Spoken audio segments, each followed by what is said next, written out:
4. And we're live. We're live. Okay. Hey, man.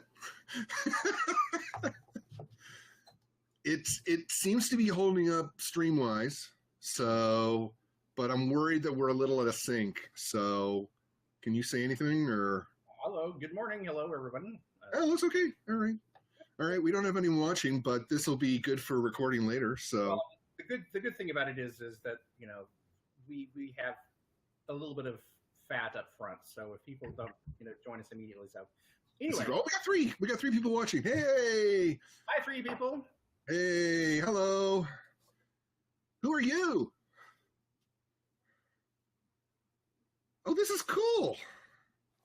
All right. Wow, that's cool. Brianna, Neil, hi Neil. Hey, Brianna.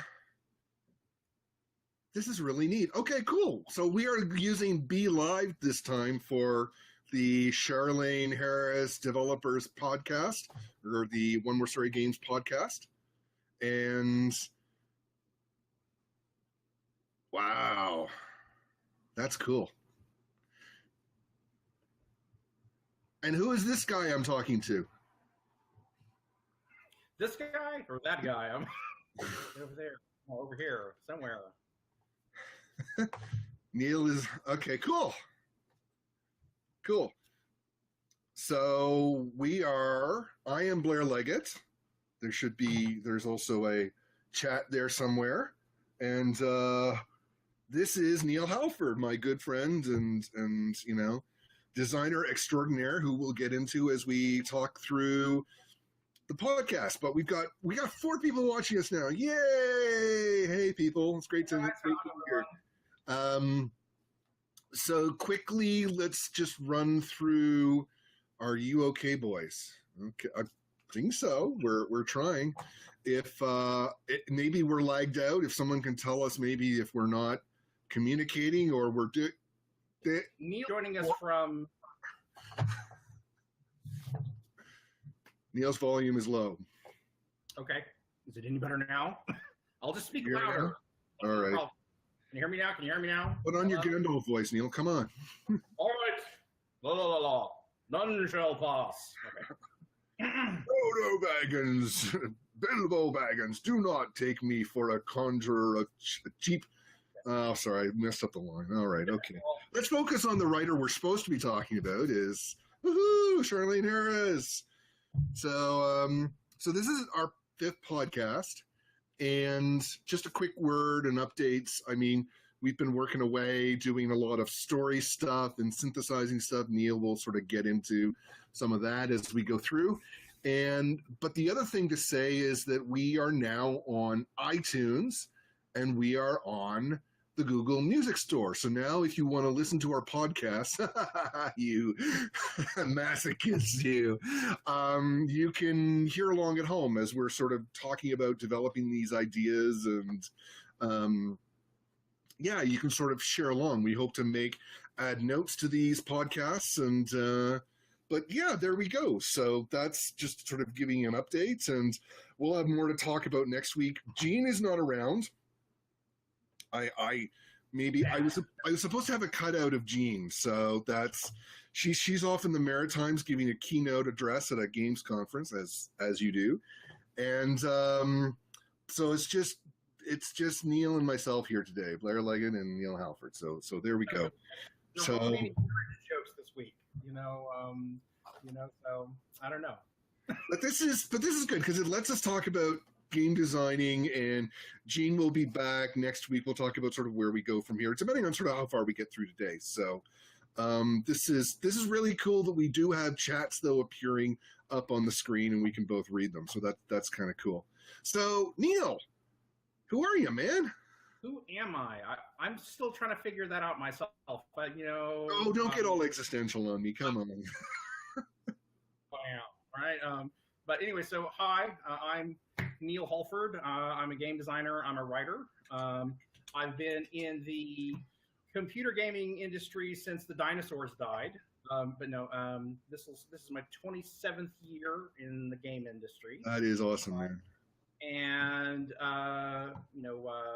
so I think I got started with New World Computing, which is a game company that made Might and Magic, and my first title that I actually got to work on from scratch was Might and Magic 3. Now that was still, of course, Wow, cool. John Van Canegum's, that was his thing, but I got to come in and I started learning the ropes on Might and Magic 3. And, okay. So, I'm mostly known as a Swords and Dragons kind of guy, which is for sort of in the middle of my career. I got really irritated by that because everybody says, well, you're a role-playing guy and all this other stuff. And I just thought, I was kind of annoyed by the fact that everybody just kept on hiring me to do the same Swords and Dragons kind of stuff. So I decided you get pigeonholed in the games industry, right? It happens. It happened to me. I was Mr. Jack of all trades. So, that was, hey, Will, great to see you, man. Yeah, no, it happens. It happens in acting. It happens in writing. It's right. Like that's, so you were Mr. Sword and Sorcery, right? Yeah. Well, and then I decided to fix that problem. So because, to avoid being stereotyped as a role-playing designer, I decided to write a book called Swords and Circuitry, A Designer's Guide to Computer Role-Playing Games.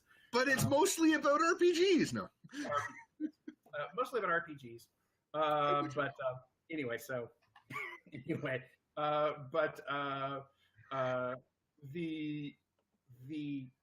let's say that's been sort of what I'm kind of made my name for. But the thing I'm best known for beyond just being RPGs is that I'm the story guy. Whenever you want to find a storyteller who works really well, who also understands the other parts, because I started off as a writer in the industry, but over the years I climbed my way up the ladder and I've held every job in a design department there is to have. So I have done level design, I've done scripting, I've done all of the other stuff. And so whenever I need to talk to somebody who's working on the system or working on something else, I can say, I know what the hell they're talking about. Excuse me, pardon my French. But no, that's fine. That's within the bounds of iTunes explicit, I think. So. But whenever they're dealing with different, when we're trying to figure out how to integrate the narrative with the game design, I've been down that path. And so I think that's one of my strengths is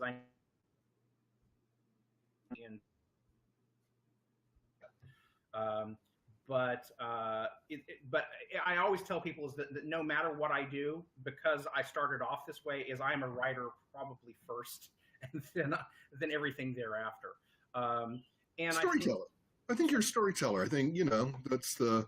And unlike some people, I don't think that story. How does story integrate with interaction and all that kind of stuff, and we'll talk about that a little bit more. In a little bit, but anyway, that's the nutshell of sort of where I come from, and in terms of actually, I'll just kind of briefly say. So I'm still trying to figure out how you and I got to know each other, or how we connected with each other. That's a good question. I mean, I knew. Well, Gene does all this stuff, right? Gene is my ultimate connector, right? And I think it might have been through a post on like the Facebook Game Writers. I mean, I think you've been around in there. Neil Nobby Clark, how does the ideas come to you when you're writing? Oh, that's what Harlan Ellison calls that question. Okay, how do you get your ideas? I think that the story ideas for me can come honestly from anywhere. I would say for the early part of my career, a good chunk of stuff just came from dreams. Anyone who follows my Facebook page will notice that I frequently post my weird ass dreams. And so I have one or two of yours. Yeah. I have an amusement park in my head at night. I wish that I had control over it during the daytime so I could harness it a little more effectively. But I have a very strange, bizarre dream world. Anyway, so that's one of those places. Usually what happens, though, to answer your question, Neil, is usually you're working at a game company and you really don't have a choice on what you work on. You get handed something and go, buddy, go work on this. That's... And it depends on depends on the game company, depends on sort of what the game culture is. I mean, are you in a company that heavily licenses stuff? And so, one of the big first games, the big game that I'm still best known for is a little game called Betrayal at Krondor. We're going to talk about that in a few minutes, which was a licensed property. But when we were at New World, there were no IPs. We built the IPs is whatever we built, and so it kind of depends on the culture of the company and sort of where they're at. I would say it's harder, honestly, to develop independent IP today than it is in the old days because companies are risk averse. They want to stick with a known quantity, so they want to find a hit book, movie, game, what have you, and so. No, Will, it's Schenectady. That's where Harlan Ellison always said that he got his ideas from Schenectady. And I swear one day I'm going to set up a coffee and bookstore called the Idea Shop in Schenectady. I will put down, and that will be my library / bookstore / and you can send in, and we will send you ideas, folks. So there you go. This is. So Neil's asking me what my favorite story that I wrote. In terms of games and stuff, it's honestly a game that you've never seen. It was called Elysium, and that's a whole really sad story. Yeah, I one of these days I'll tell you that story. But right. Actually, the favorite thing. Was my co-designer on Betrayal at Krondor, and that would have been an amazing series. It just, unfortunately, the reality is sometimes things blow up. But, yeah. I worked at EA and Zynga. Trust me, man. I know where bodies are buried. So, yeah. So, I mean, the emphasis. It's hard enough to find good game designers. I think it's even harder to find game designers that appreciate story and character, and so much of what I see these days are just the splodies and shooties but give me characters that I love. Tell me a story that is going to stay with me once I played the game. And I mean that's I think the framework that we both arrive at this Lily Bard project. So why should I care? And I think it's almost more important in a game than it is. I mean, you can have a really detestable character in a movie. The thing about it is the movie moves along without your participation. You follow their story and everything out without being involved. But if I don't have an interesting story, if I don't have other characters, why do I keep playing? Sure, you can say, okay, well, it's the game mechanics, it's what have you. And I said, I'm not one of those people that tends to be driven strongly by game mechanics because it says, okay, after I've fought the 300th monster that's been reskinned for the 10th time, has slightly different, now it has an ice ball rather than a fireball, I don't care. This is one of the reasons why I get frustrated with a lot of different kinds of games where it's just like, okay, after you played for the first 5 levels, then everything's just the same thing, just different colors, different colored versions of what you've already seen before. Yeah. So anyway, I'm very big on give me a motivation, give me a reason to keep moving forward, pique my interest, because that was one of the big things with us with John when John Cutter and I when we did Betrayal at Krondor was the one more chapter syndrome. I'm going to read one more chapter, and and suddenly it's dawn. And well, that's what motivated actually, the name of the company, One More Story Games. It's retreating to that time when we're kids, and you don't want to go to sleep. You just want one more story to sort of get your parents to sort of read you because One More Story. What a great name that would be for a game company. I'm saying, or a podcast, So, anyway, to kind of delve into, since one of the things we are trying to talk about here today is talk about obviously Charlene's universe, and yeah. And so, one of the reasons that Blair and Gene, I think, were kind of interested in bringing me aboard to work on this particular project. And I'm sorry, guys, my nose is driving me crazy today, so I'm sorry if I'm rubbing my nose too much, but. but one of the reasons I think that they were interested in talking, a fictional town called Arkansas. It's supposed to be southwestern part of Arkansas. Now, you may or may not be able to tell it from the way I'm speaking.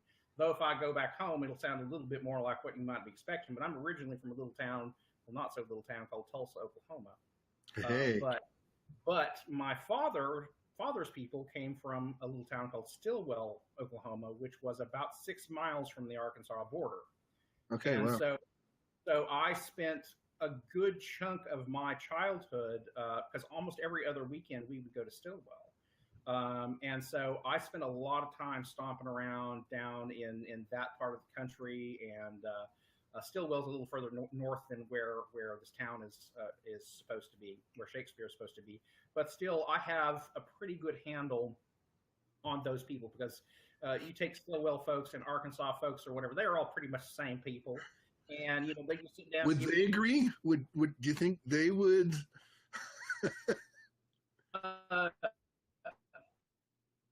You think, because think about it is, that's just a border. No one cares about that. We drive across the border all the time.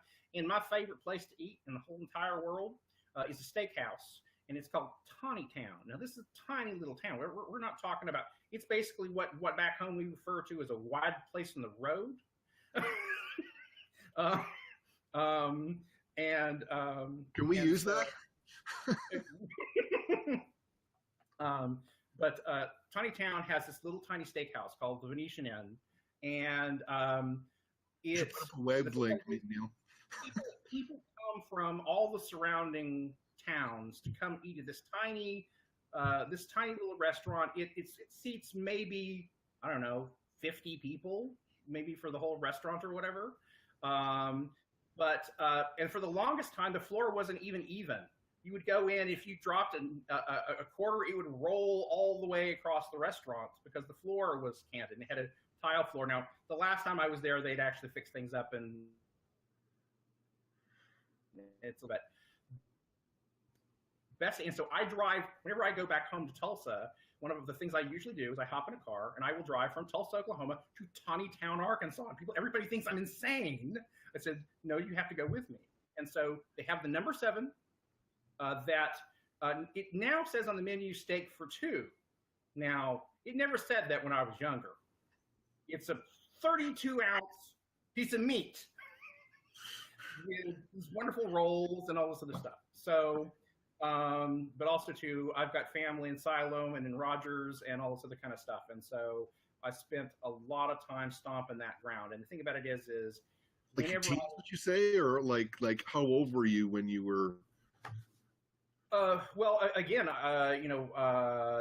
still, again, from the time I was born until I was in college, like I said, that time period, like I said, almost every other weekend I was in Stillwell and knocking around in that part of the world. And so this is a familiar place and everything. I was going through. I said, yep, I know who this person is. I know exactly who this person is because I've met this fellow before, and I've been around these people before. So anyway, these are home folks to me. That's one of the things that it's nice about reading this book, is because I understand these people. What about the women? Again, I recognize all of those people whenever they're talking about the Shakespeare Combined Church, for instance, and they're talking about all the church ladies there. Yep, I know all those people. The Winthrops, not so much. I think they're a little bit unusual, but again, I'd expect to see people like that more in Tulsa or a larger kind of city or what have you. But not that it's out of completely. No, yeah. High society in the South. Also, too, is my folks were,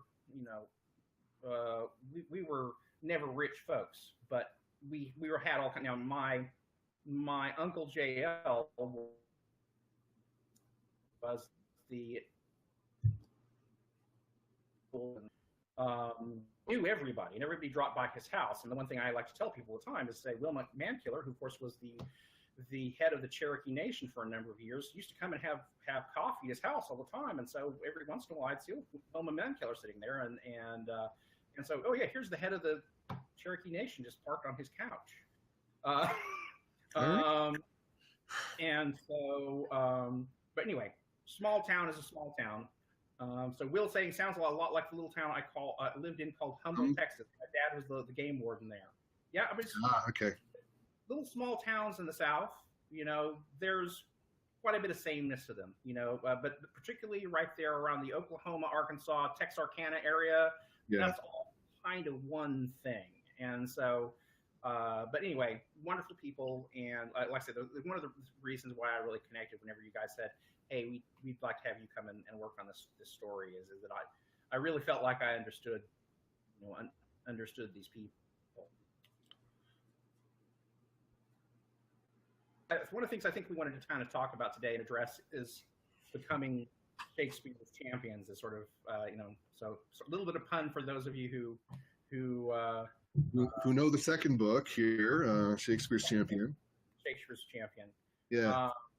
But one of the things that's really important to me, and I know this is very important to both Blair and to Gene about the series, is that whenever, of course, I grew up as a hardcore Star Trek fan.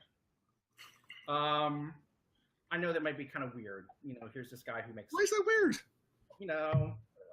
He grew up in Oklahoma, and he's a hardcore Trekkie. Or as some people back home like to call it, Star Trek. I watched that Star Trek. I said, yeah, I'm sure you did. Anyway, so, but I grew up as a Trekkie. And really crazy is that in the early days of the novels that came out of, I think it was Penguin, around the time Star Trek the Motion Picture, of course, originally they were just the Blish novelization or Blish novels and some of the novelizations of the Star Trek episodes. But it wasn't really until Star Trek the Motion Picture rolled out that they decided, hey, well, there's money in this. Let's crank out tie-in novels. Yeah. And so they started cranking out Star Trek novels. Now, the first 2 or 3 were excellent, actually. Vonda McIntyre's novelization of the motion picture was awesome.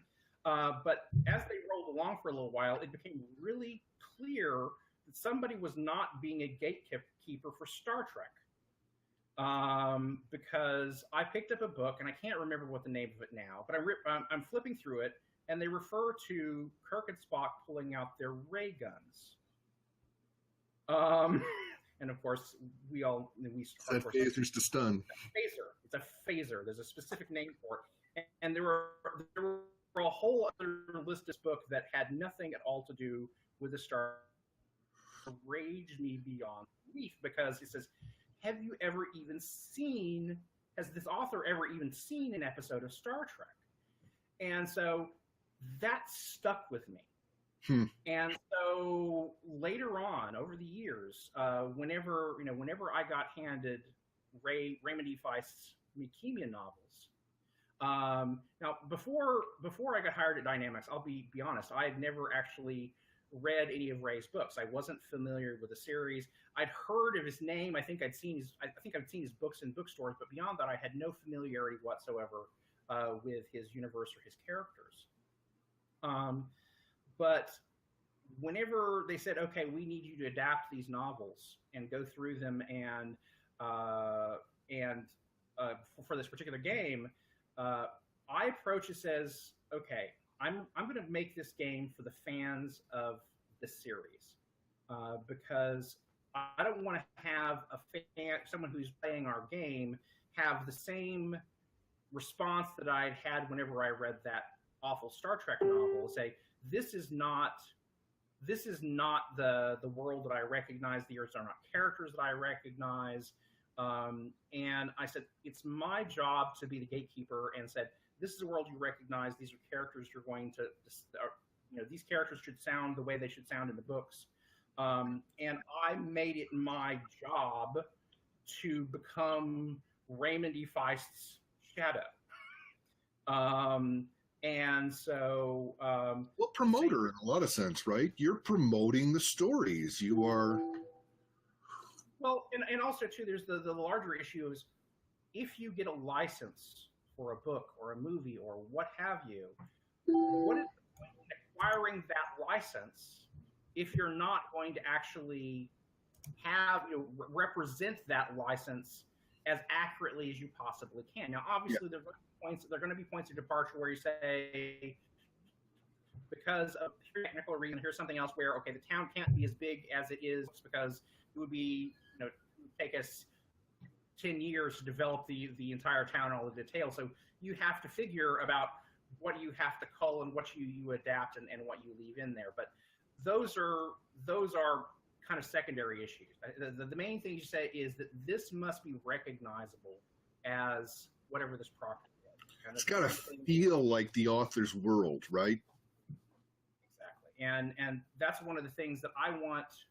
The one thing I will say, and I'm just going to toot my horn just a little bit here, and I apologize. No, this is good. This is good. Is that the biggest compliment that I got to that game was that for a number of years, people all thought Raymond D. Feist wrote the game.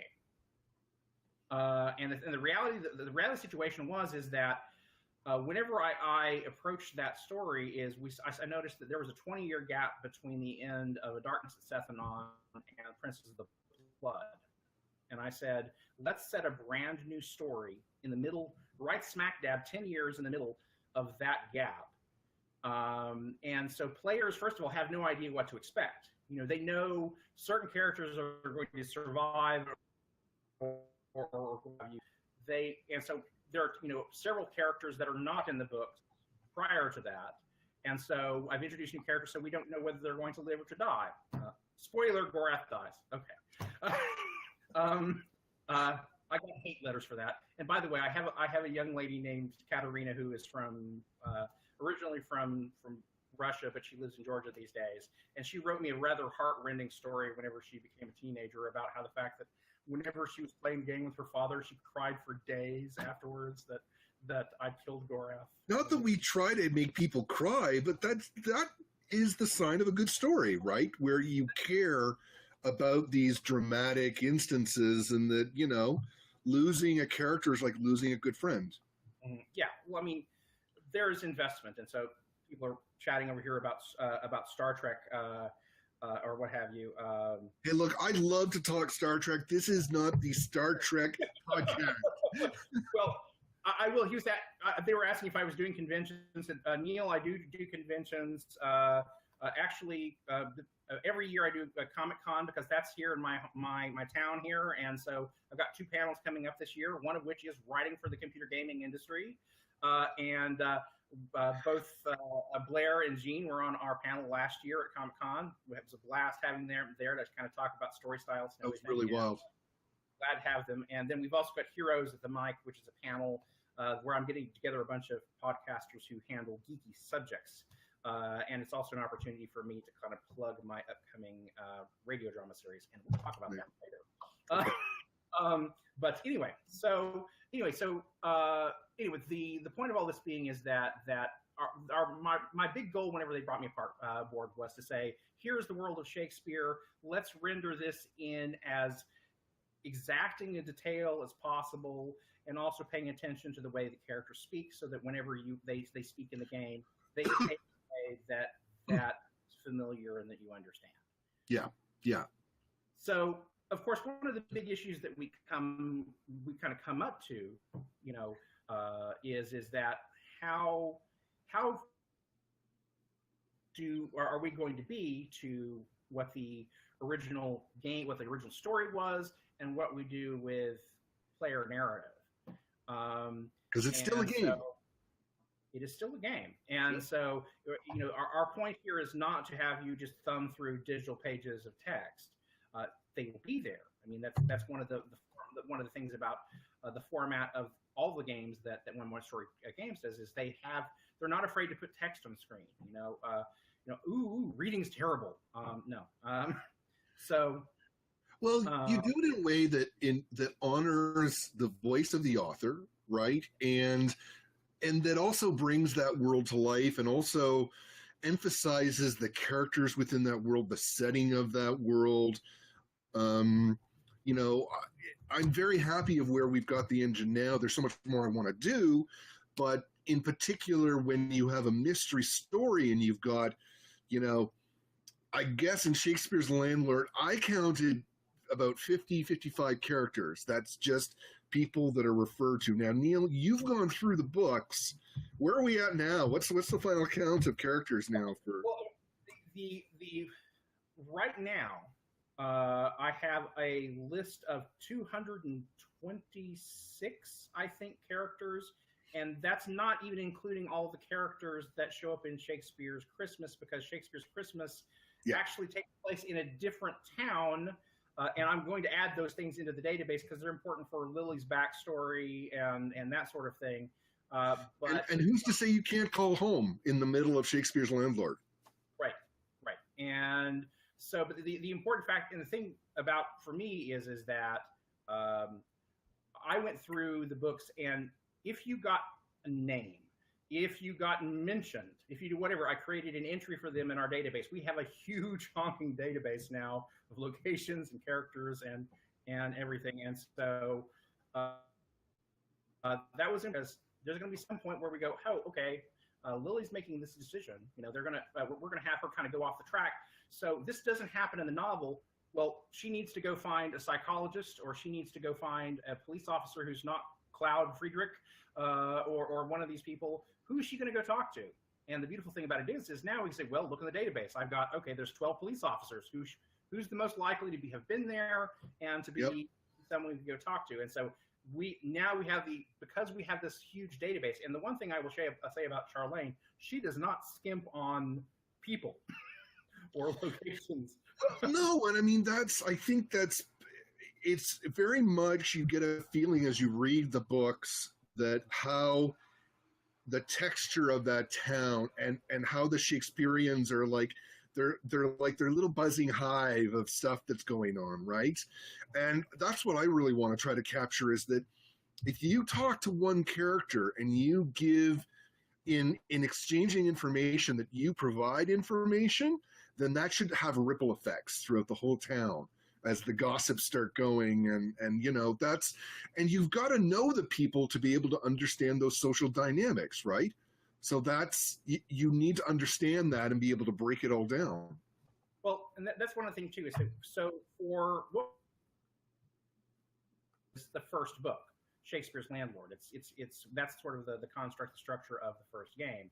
But one of the things that I was rather adamant that I needed to go through the entire series of books and meet everyone there is to meet, because there's some of these people that we, even though they're not mentioned Landlord, they might be interesting people to go meet and talk to in the first game. And so one of the big discoveries that I found in book 4 is that half of everybody in the town's related to each other, which again, Shakespeare's Trollop.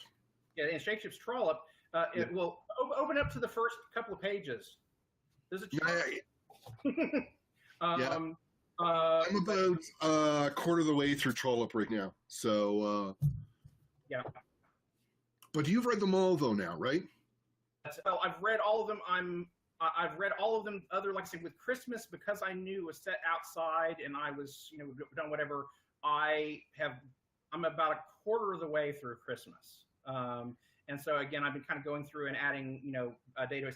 The main thing I wanted to go into Christmas and get information on was her sister Verena, her mom, and her dad, and that stuff. Simply because that's really important, because those characters play particularly, Verena's husband, we know, actually helped kind of support Verena whenever Lily was going through her trauma, and so this is stuff that's really important, kind of Lily's brain, even though we're not interacting with a lot of those other characters in her hometown. Those people still have an impact on Lily's state of mind and the way she'd be approaching certain problems. And this is the thing, actually, and I think when you read through all of Christmas, I'm listening to the audiobooks at night, so that's how I'm working through the stories. But I think the effects of Christmas have a greater effect on the long-term story arc of Lily Bard. Mhm. that I definitely assume that from what I've read so far. there is a big event in there and I mean, it's funny because for all the things that we've said in working through Charlene's work, which speaking of which, we are working on getting Charlene to join us on the podcast, probably in July, so very soon. So we're going to have her on. But one of the things that's difficult is you reach these.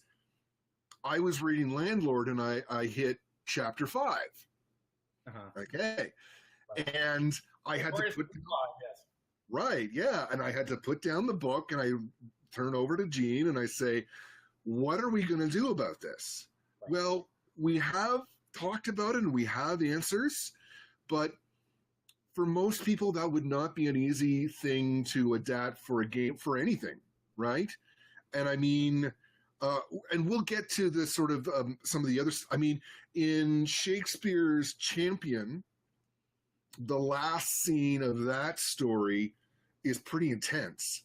And there's dealing with some of the racial tensions in Shakespeare that, I mean, I want to bring all of these characters to life, but inhabiting the mindset of some of the villains in these stories will be challenging.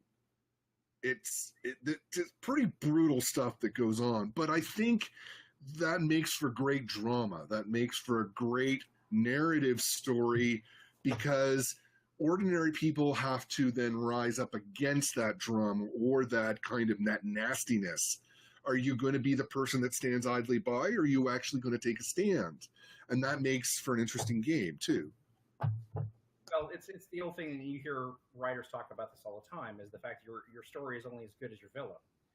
You know, sure, but you can have like the mustache twirling, you know, nut job, like, and even then, I mean, you look at the actors who've played the Joker in Batman, and they have all said that they carry some emotional baggage with this character because of the intensity of that character, right? The Joker from the recent series of Batman movies. I mean, theoretically, they said Heath Ledger, you know, he died because he basically ingested the Joker to the degree that he couldn't really handle it. Yeah. Who knows to what degree that's true, because he's not around to say, oh, yeah, that's what took me over the edge. But that's what a lot of people say. It might be a little sensationalized, but there might be a little bit of truth there. But I mean, and that's, I want to make Charlene's characters very, very real. They should feel real, and they should be authentic and true for the people who they are and the evil that they do. And that's, I mean, and so in particular with the one scene we're thinking about in Shakespeare's Landlord, Chapter 5, if you haven't read it, folks, we're going to deal with that next week. We're going to get into that in a little more detail, I think. But believe you me, I don't want to have a game that is a simulator of extreme violence. That's not what we're about, but you should be able to appreciate in the story the brutal things that people have been through and survived. Well, the thing about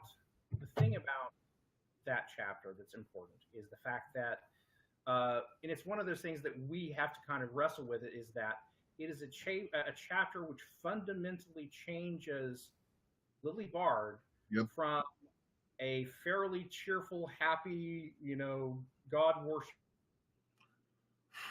to someone who is very dark. She's had a very rough road, and so the question is say that if we allow her to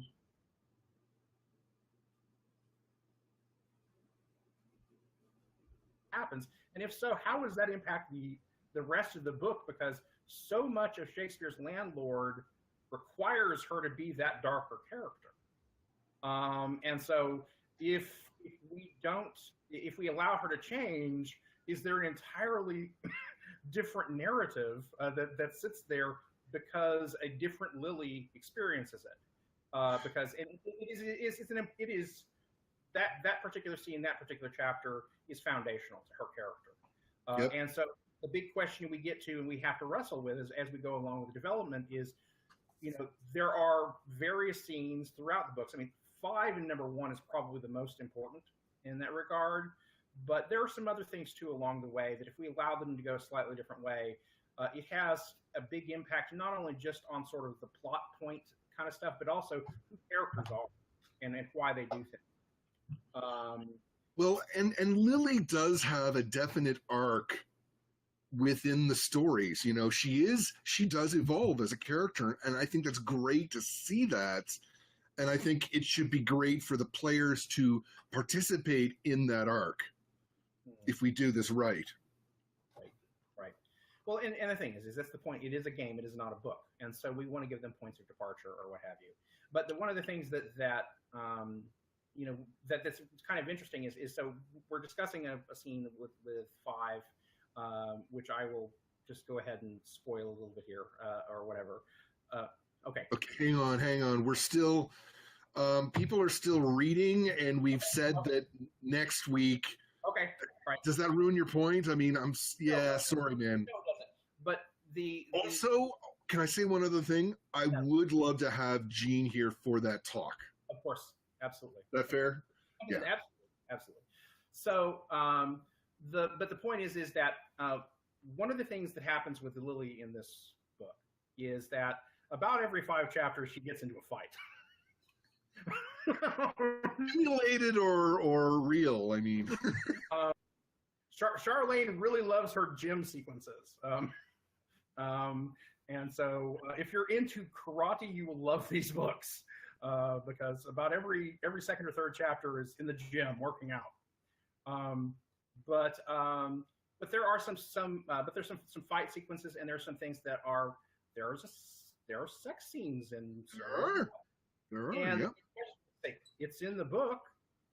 Do we put it in the book? Do we allow it to be interactive?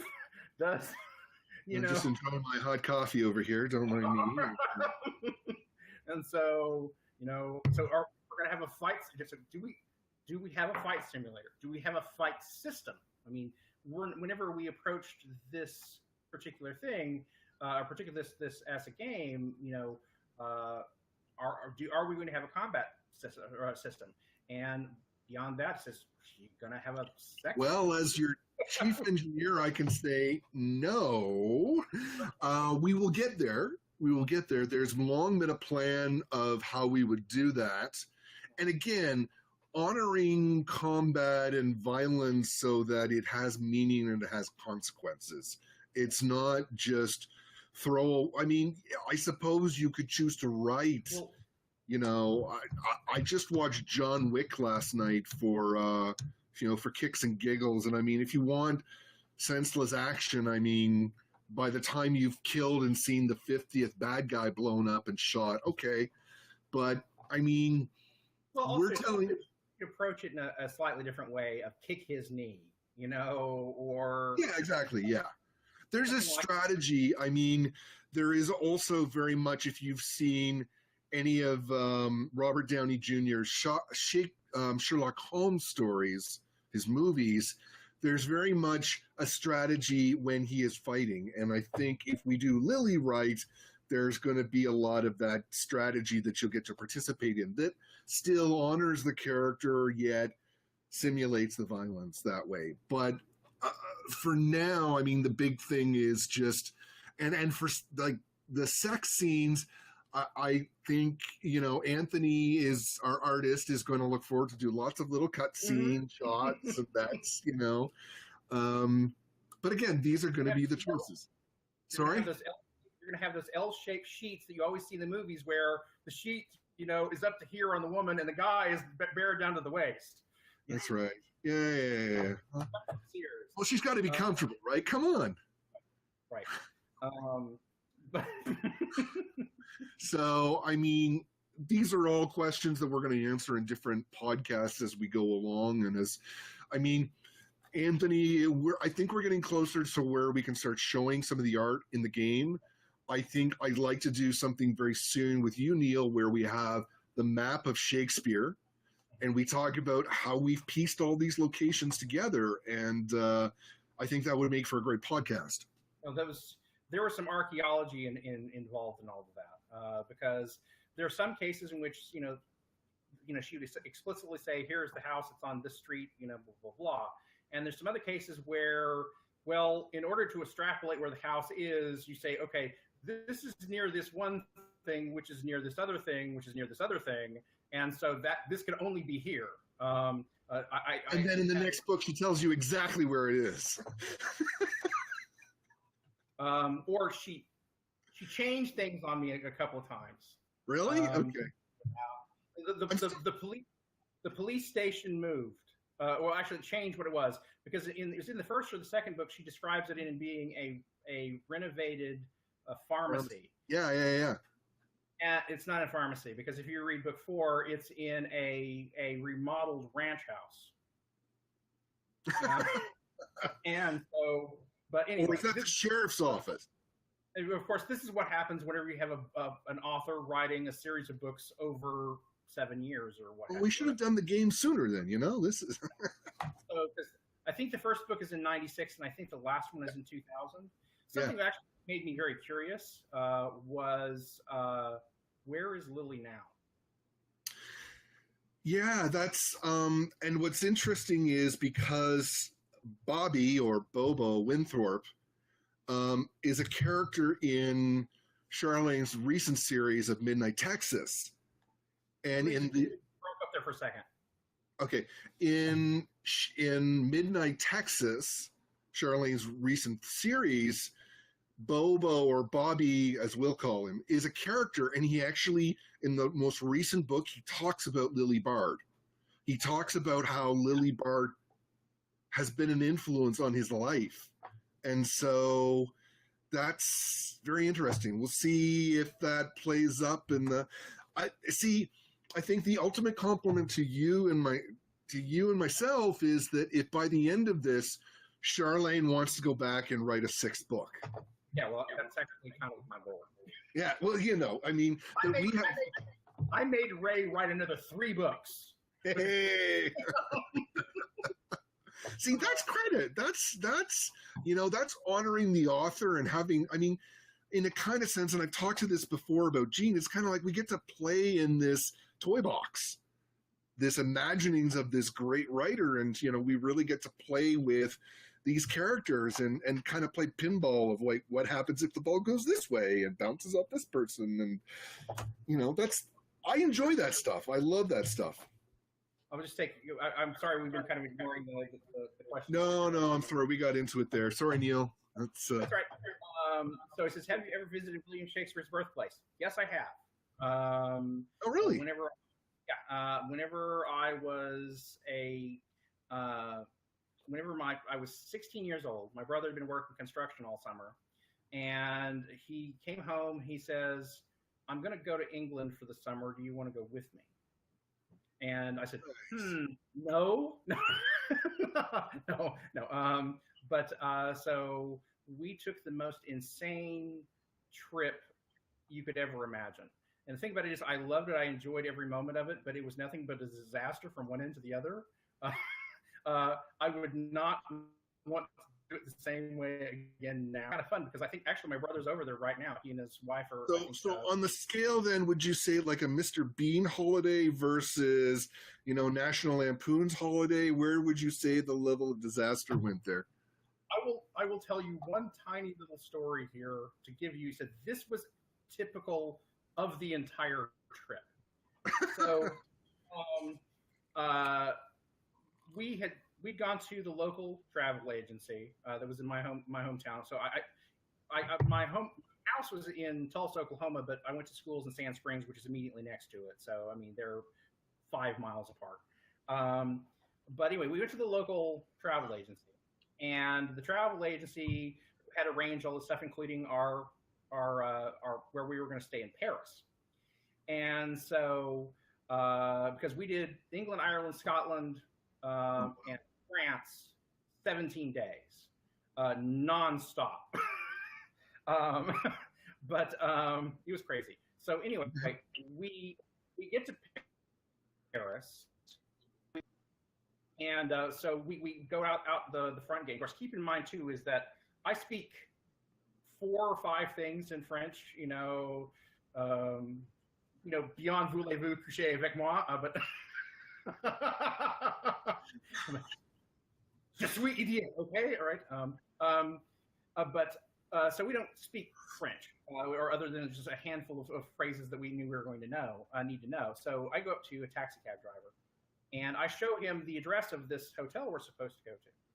And the guy looks at the piece of paper and hands it back to us. And he's just, and we just go, okay, that's weird. So we try another taxi cab driver, same reaction. Looks at the piece of paper, hands it back to us, just shrugs, and where to go? What's going on? So I decided, okay, we need a bribe. He wants a bribe. Okay, they want a bribe. Okay, whatever. All right, fine, whatever. So I hand them some francs. No reaction. Still hands me the spec. We don't know what's going on. So no one will take us to our hotel. And so it's raining. It's just coming down in buckets. And we're just kind of walking around with our bags trying to find someone who will take us to our hotel, and we have no clue how to get there. So we're wandering around for an hour or two in downtown Paris, no clue where we're going, where the hotel is. And we did find a Paris map. I opened it up. I can't find where this is supposed to be, because the Paris map is, kind of the highlights. Here's the Rue de Lafayette and all this good stuff, but not a lot of details to it. So later on, after we've been wandering through the city all day, just like I say, it's been raining on us all day. We have no clue where we're going to go. My brother parks me on a park bench. So Gene's 24, 25 years old. He throws all of our bags at us. And he says, stay here. I'm going to go find the hotel. I can make more ground with just me if we're not carrying bags and everything. You can swap the bags and stay here. So I'm sitting here on a park bench in the rain with all the bags going. I have no idea what's going on. I don't know if I'm going to survive. And so I'm talking to people randomly walking by. And then eventually Gene comes back about a half an hour later. He says, our hotel is 3 blocks that way. And the problem is that our travel agent had put the wrong name for the street. So instead of Buffont, it was Buffont or something like that. Our whole trip was like that for 17 days. Everything that could go wrong did go wrong. And the thing about it is that wasn't my only experience with wandering around lost in the rain.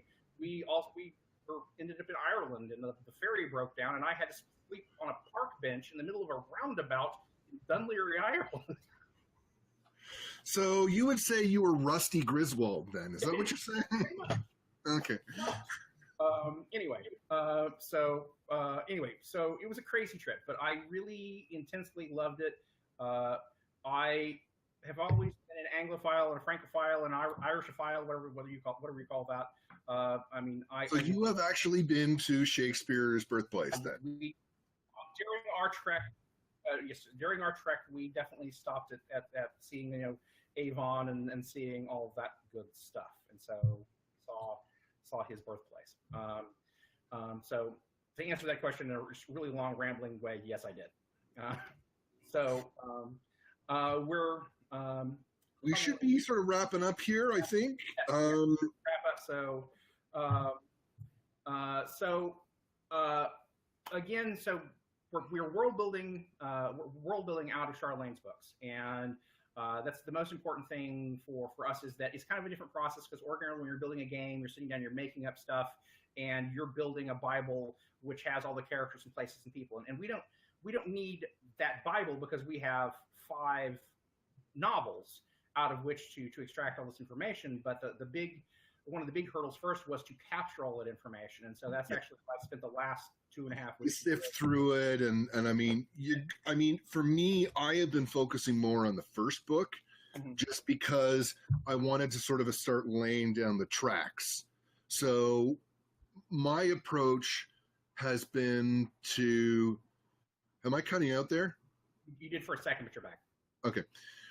My approach has been to go through a PDF version of the book and highlight all of the people, all of the locations, anything a prop is in there, and topics of conversation, like when a piece of information is revealed. And having that is then forming the guidelines for the story flow. and then we're going to break off into do other branches, and that's currently where we're at. And I hope that we can wrap that up in the next week and a bit here, so that we've got our framework and we know what it is that we're going to build within the engine. But we can talk a lot more about that in upcoming podcasts. This has been really cool, Neil. I'm really glad that you were available, that we could talk through and do all this stuff. I'd love to get you back for some more as we start developing and have stuff like to do show and tell.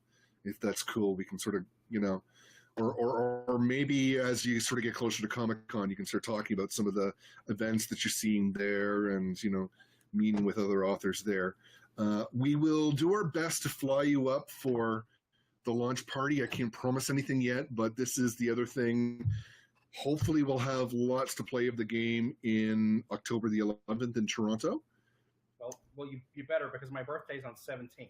So, that's my birthday present, is this getting done. So. Okay. All right. Okay. That sounds good. But and I get to come back to Canada. I haven't been to Canada since I was a kid. We went to Winnipeg whenever I was a munchkin. Long family trips, and that's a whole other series of stories. And we're here to talk about Charlene, though. Okay, yeah, exactly. Since we're kind of wrapping everything up here, we're going to probably run through some contact information for the podcast here. And so if you go ahead and check out, we've got podcasts and one game. Get to answering your question and everything. Please go ahead and drop us a line. And so either Blair or Gene or I will try to answer that question, or if it's something, about One More Story games, about story stylists, they will definitely be the people that answer your drop us a line there.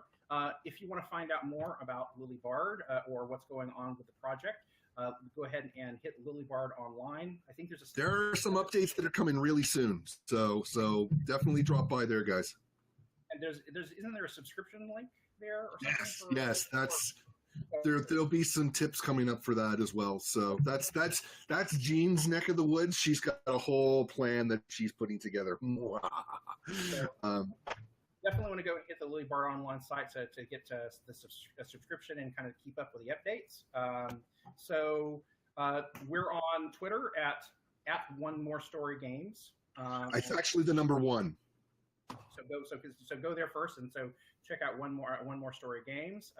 I am also on Twitter, so you can go find me at Nelios, and so I'll answer your questions about this or other crazy things I'm working on. I'm also going to take this opportunity to shill a couple of things of my own. I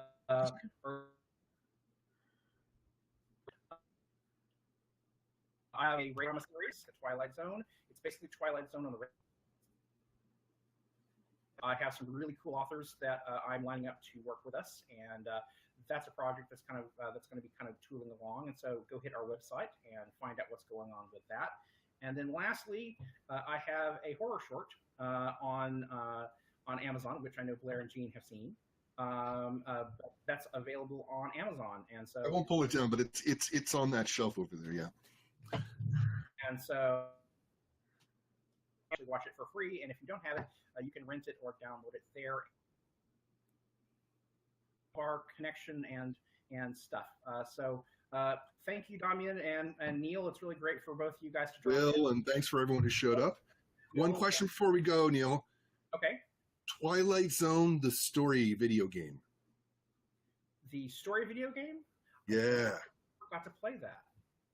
No, would you be interested in building that? Yeah. That would be awesome. I mean, the whole stack, because I've told everybody, said there is a triumvirate that I have to write stories for and have produced before I die. Okay. Twilight Zone, Star Trek, and Doctor Who. I have to have one of those produced in each one of those three things before I die. And so the one good thing that you have about me still drawing a breath is the fact that those have not been accomplished yet. Okay, well, I can tell you we have discussed at least one of those in terms of yes, and we're getting close to maybe another one of those, and then I'll have to see about the third. But we'll see what we can do. Story Styles has some great things that are going to be coming along, but that's a whole other podcast. We're going to start with this for now.